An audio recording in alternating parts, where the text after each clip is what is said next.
Bienvenue dans ce point sur l'actualité africaine. Parlons d'abord immigration. Le Sénégalais Abdoulaye Diop, son épouse et leurs 2 enfants périssent au large de la Tunisie dans le naufrage de 3 embarcations qui avaient quitté la Tunisie en direction de Lampedusa. Le 26 mars dernier, les autorités tunisiennes avaient repêché les corps sans vie de 29 migrants originaires d'Afrique subsaharienne. Selon un témoin, 19 autres Sénégalais étaient dans les embarcations. La liberté de la presse en pleine déliquescence au Sahel, un constat établi par Reporters sans frontières qui a publié ce 3 avril un rapport sur le journalisme au Sahel, un rapport rendu public 2 jours après l'expulsion du Burkina Faso des correspondantes des quotidiens Le Monde et Libération par les autorités militaires. Dans ce rapport, l'ONG de défense de la presse revisite une décennie jugée noire avec l'émergence de groupes djihadistes armés et la multiplication des attaques terroristes, l'arrivée au pouvoir de juntes et le délitement de la situation sécuritaire. En Algérie, le dirigeant de l'un des derniers groupes de presse indépendants d'Algérie,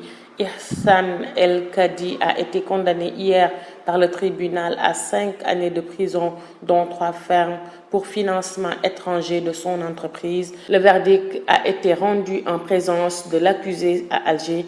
Le tribunal a également prononcé la dissolution de la société Interface Média et une interdiction d'exercer pour la même durée, la confiscation de tous ses biens saisis et 10 millions de dinars d'amende, soit plus de 68 000 euros contre son entreprise. Madagascar, à 7 mois de la présidentielle, le gouvernement restreint le droit de manifester. La tension monte autour des nouvelles règles du jeu en matière de manifestation. Ce vendredi 31 mars, au soir, à la télévision malgache, le ministre de l'Intérieur a annoncé que toutes les manifestations à caractère politique dans un lieu public sont désormais interdites et devront se tenir uniquement dans un endroit clos afin de préserver l'ordre public, a précisé le ministre. Une décision qui n'a pas tardé à faire réagir politiciens et sociétés civiles qui considèrent cette décision comme une violation des libertés publiques. En Ukraine, pour finir, une attaque massive de missiles russes a fait 6 morts hier dimanche dans des quartiers d'habitation près